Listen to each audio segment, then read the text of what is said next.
Buenas tardes, queridos hermanos. Sean cada uno bienvenidos a esta nueva enseñanza del libro de Primera de Juan. Hoy con el tema Conocer y obedecer para ser felices en Jesús, tomado de Primera de Juan, capítulo 2, versículos del 3 al 11.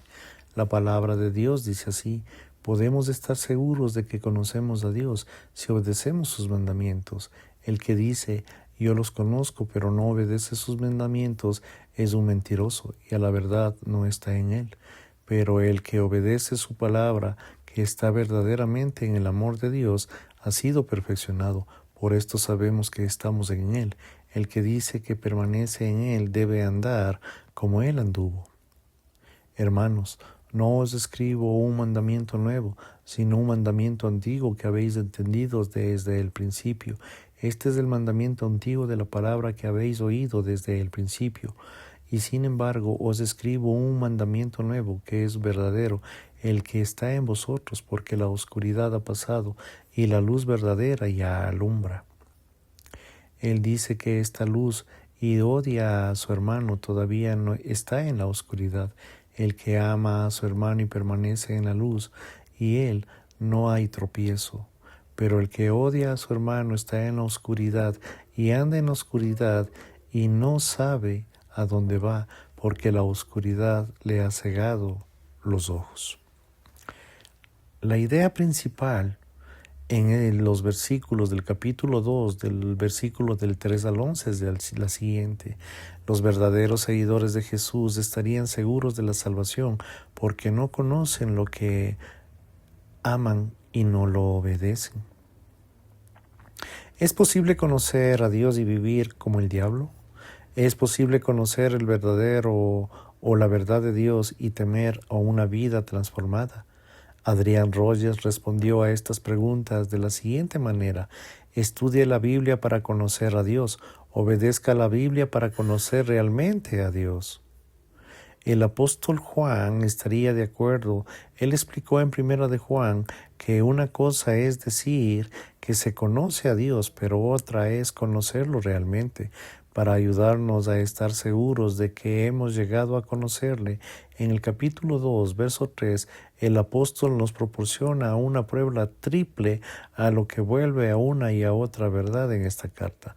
Podemos plantearlas de forma de 3 preguntas. En primer lugar, ¿creo lo correcto sobre Jesús? Podemos llamar a esto una prueba teológica. En segundo lugar, ¿obedezco los mandatos de Dios? Esta es la prueba moral. Tercero, ¿amo a los demás? Esta es la prueba ética. Juan abordó la prueba teológica de los versículos del 1 al 5 al capítulo 2:2. Ahora aborda la prueba moral del capítulo 2 del 3 al 6 y la prueba ética del capítulo 2 de los versículos del 7 al 11. Su objetivo es que usted y yo vivamos en la seguridad de nuestra salvación y por lo tanto seamos felices en Jesús todos los días de nuestra vida. Disfrutar de la seguridad de la salvación. Primera de Juan, capítulo 2, versículos del 3 al 6. Chuck Larson, de 1931 al 2012, en la reconocida Watergate y la presión de fellowship, escribió una obra de la muestra titulada Amando a Dios. En ella decía la esencia de la vida cristiana, que es la obediencia. Citamos un párrafo. Pero ¿cómo andamos en el Señor?, nos preguntamos. Jesús respondió: esta es la decisión de sus discípulos. Si me aman, obedezcan mis mandatos. Juan 14:15. O como escribió más tarde el apóstol Juan: este es el amor de Dios, que guardemos sus mandatos. Primera de Juan 5:3. Dietrich Hopfer afirma en una forma similar: solo quien cree es obediente, solo quien es obediente cree. Citado en el Colson del libro La vida de Dios, página 19. Tanto amarlo como conocerlo es obedecerlo. Conocer a Dios y amarlo son ideas íntimamente unidas en Primera de Juan. utiliza las palabras más de 40 veces en cada una de esta carta de 5 capítulos, y ambas conducen a la obediencia. Conocer a Dios es amarlo y amarlo es obedecerlo. Esta obediencia, nos enseña Juan, revela la autoridad de nuestra fe, la autenticidad de nuestra confesión, la madurez de nuestro amor y nuestro crecimiento en la semejanza a Cristo. Para Juan deberíamos ser lo mismo para nosotros. Hay una enorme diferencia entre mero decir y hacer, entre el mero y hablar y el saber la verdad. Matt Carter aplica esta verdad de la siguiente manera. Cuando participo en una entrevista con alguien que estamos pensando que incorporar a nuestro pastoral de la iglesia, dejo que otros hagan las preguntas detalladas. Solo hago una pregunta al candidato. Le pregunto, ¿cuál fue la última vez en el pensamiento del evangelio que te hizo llorar? Si la persona estamos entrevistando no puede responder a la pregunta, simplemente no lo contrato. ¿Por qué? Porque me he dado cuenta que no hay ninguna conexión directa entre el amor de una persona por Jesús y su obediencia a Él. ¿Cuál sería la respuesta para esta pregunta suya? Por favor, siga conmigo, revisemos los versículos 3 y 4. Juan vio la importancia de la relación del Evangelio con la obediencia y sabía que era una vía importante para la seguridad de la salvación. Si usted quiere tener la certeza día a día en lo que conoce y es salvo, es sencillo. Considere que es perfecta en la defensa lo que se hizo, su obra expiatoria a su favor en los versículos 1 y 2, y guarde sus mandatos. En la palabra guardar transmite la idea de custodiar. Debemos guardar los mandamientos de Dios como un tesoro precioso y hacerlo el tesoro de nuestra seguridad de la salvación, que se fortalecerá con él. La obediencia es una importantísima vía de seguridad, porque conozco toda la belleza, la gloria, la majestad, y me deleito en obedecerlo. Obedecer a Cristo no es una carga, es una bendición, es mi respuesta natural a lo que Él hace por mí. Sin embargo, si decimos hacerlo, pero no guardamos sus mandamientos como algo precioso, en el versículo 4 estamos siendo mentirosos a lo que decimos. A la verdad no está en nosotros lo que somos. Somos engañadores espirituales falsos, afirmando de tener algo que realmente no tenemos, una relación verdadera y genuina con Dios. En el Nuevo Testamento, en Juan capítulo 3, que resulta al recurrir a Jesús como nuestro abogado, y la expiación podría ser un nuevo conocimiento de nuestras mentes, así como un nuevo deseo de nuestros corazones por obedecerle. Ese deseo de nuestra decisión de obedecer nos da una característica de lo que nosotros conocemos. Por favor, revise conmigo el versículo número 5. Cumplir los mandamientos de Dios no es una condición para conocerlo, es una clara señal de identificación de lo que hemos hecho. Es una vida de verdad y de adoración en lo que nos deleitamos en los mandatos de Dios, por la única razón de que se goza Dios y nos dio esos mandamientos. Juan dice, pero el que guarda como hábito, como patrón de vida, su palabra, sus mandamientos, en él verdaderamente se ha perfeccionado en el amor de Dios. Este versículo se pone en contraste con el versículo 4 y desarrolla el argumento que Juan está comunicando. También une la relación vital y conoce a Dios, amarlo y obedecerle. Esta es una triada poderosa y, por decirlo menos, la expresión amor de Dios es ambigua y se presta en varias interpretaciones. Podría significar el amor de Dios por nosotros, nuestro amor por Él, el tipo de amor de Dios, o simplemente referirse a este en un sentido general. Creo en el contexto que indica que se trata de nuestro amor a Dios a medida que obedecemos la manera constante, guardarlo cuidadosamente a su palabra en nuestro amor por Él, que crece y es llevado a la madurez y a la plenitud, alcanza una meta marcada de antemano y es llevado a la perfección. Al guardar y obedecer su palabra, su amor por Jesús crece. La madurez es llevada a su meta prevista. Aquí radica la belleza de todo el asunto. Cuando más lo conozco, más lo amo. Cuanto más lo amo, más lo conozco. Lo mismo sucede en el matrimonio piadoso. Cuando más crecen los esposos en su conocimiento mutuo, más se aman. Y cuando más el amor se complementa con el uno con el otro, más desearse conocerse. Existe la tradición que es una ocasión el apóstol Juan, casi al final de su vida, fue llevado a la iglesia en una camilla. Lo único que dijo a la comunidad creyente fue: ámense los unos a los otros. Cuando le preguntaron por qué era todo lo que tenía que decir, respondió: porque es suficiente. El perfeccionamiento de nuestra vida, el amor, es un medio adicional de que estamos en Él, que pertenecemos a Jesús y Él nos pertenece. Por favor, revise conmigo el versículo número 6. Cuando Dios nos salvó, nos hizo simplemente para llevarnos al cielo. Nos salvó para que fuéramos conformados a su imagen perfecta, para que fuéramos como Jesús, Romanos 8:29, 1 de Juan 2:3. Nos salvó para que pudiéramos andar como Él anduvo. En el versículo 6, en la segunda declaración, que el que dice esta sección, aquí Juan habla de nuestra permanencia en Jesús. Cristo habló mucho en esto en Juan capítulo 15. Juan también lo haría. Utilizaría la palabra 23 veces en la epístola. Traducido permanecer es la mayor traducción en español. Al igual que obedecer a Jesús en el mandato de permanecer en Cristo, es la consecuencia natural de conocerlo y la idea de confirmar en Jesús.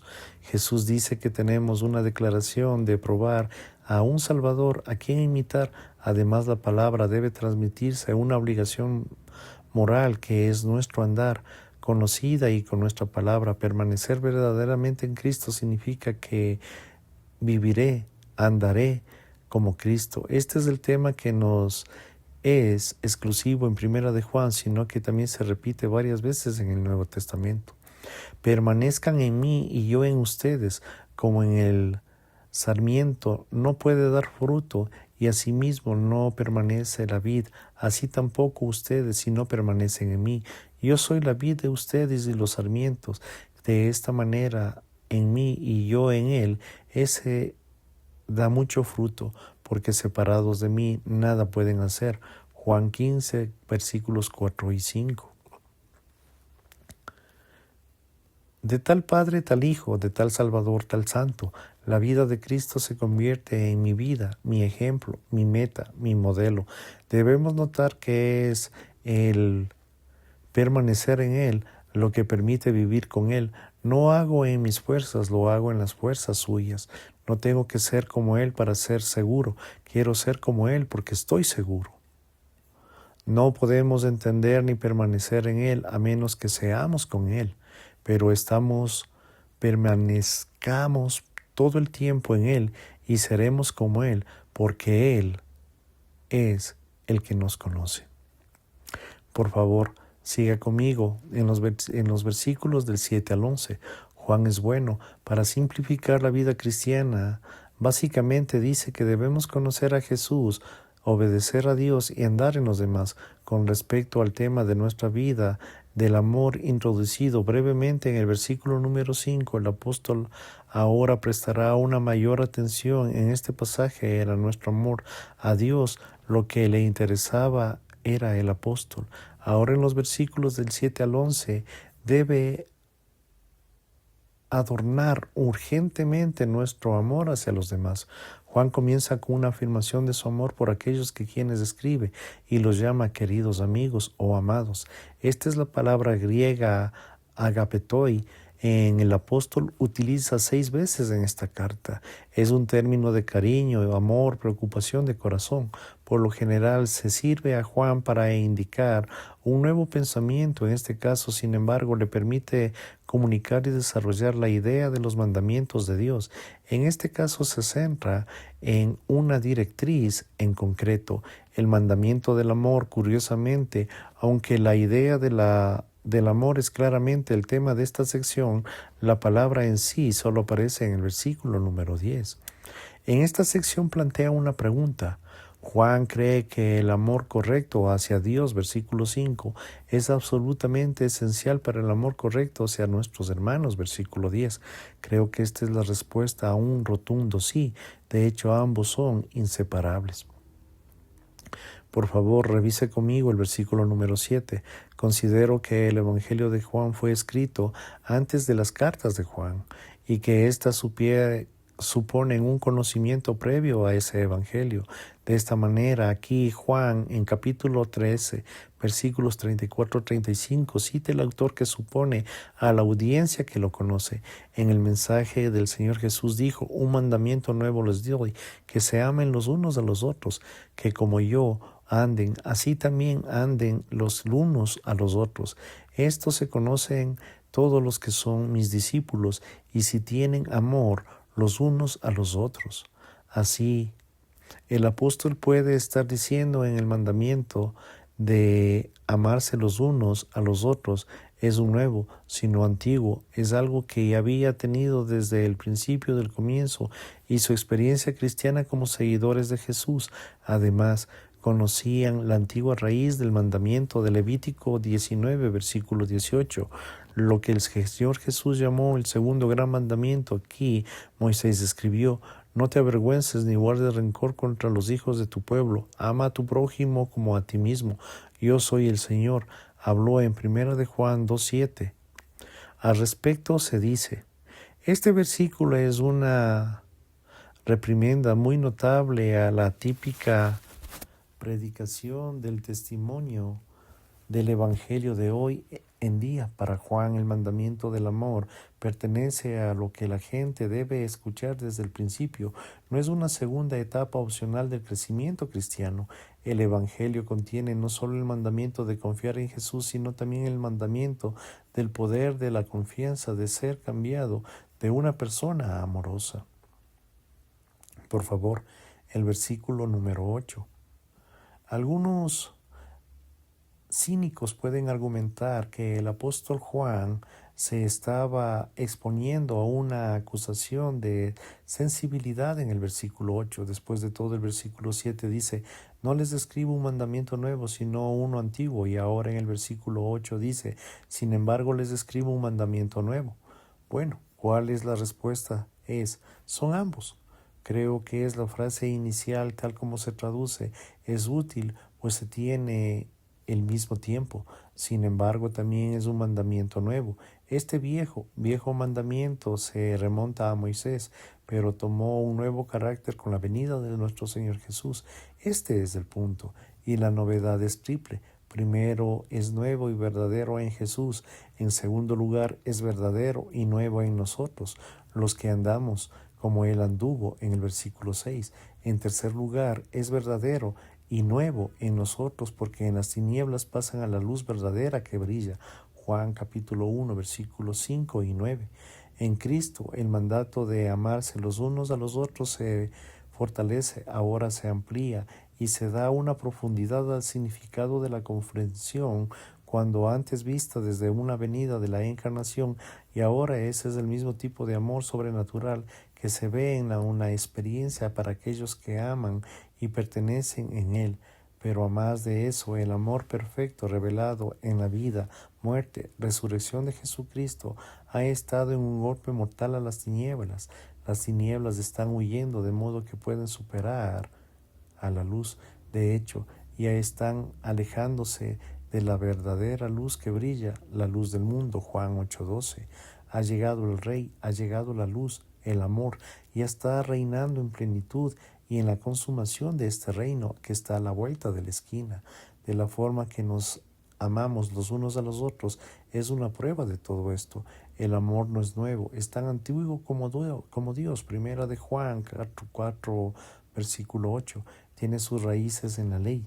No obstante, no es nuevo para nosotros en la conversión y en la profundidad de Jesús y en la experiencia y el énfasis de la expresión de la resistencia del antiguo como sol, pero nuevo como el amanecer. Por favor, y de los versículos del 9 al 11, Juan utiliza su tercera afirmación que dice, y lo haré para definir lo más fuerte posible en contraste entre quienes están en la luz y quienes están en las tinieblas, entre quienes aman y quienes odian, entre los hijos de Dios y los hijos del diablo, capítulo 3, versículo 10.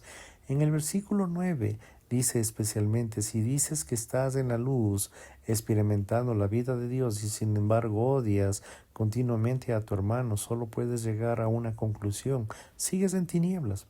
El reino de la muerte espiritual y la corrupción moral, en el mal y la malicia, sigues perteneciendo al diablo. En el versículo número 10 proporciona el contraste. Si amas constantemente a tu hermano y permaneces cotidianamente en la luz, darás la envidia que tienes la vida de Dios en ti.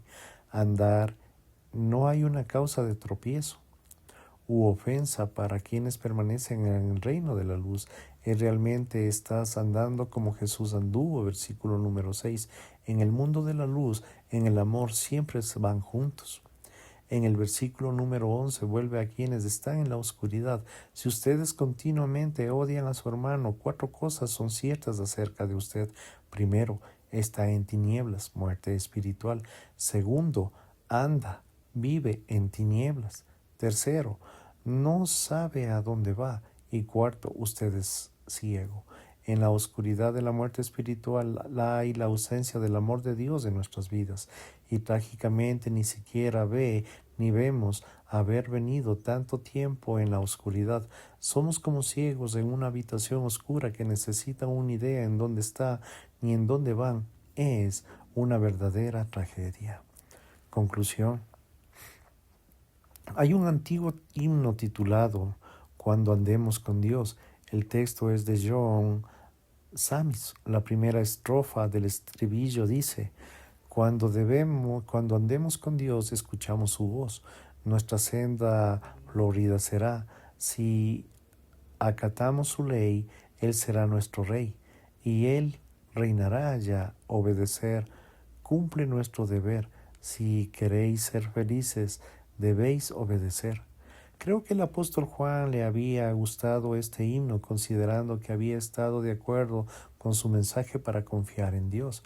Primero debe conocerlo como aquel que ha existido desde el principio, conocerlo como aquel que es verbo, que es vida y vida eterna, conocerlo como el Hijo del Padre, quien no hay ninguna oscuridad, conocerlo como quien limpia, perdona sus pecados, conocerlo como su abogado y expiación. Conocerlo es confiar en Él y confiar en Él es obedecerlo.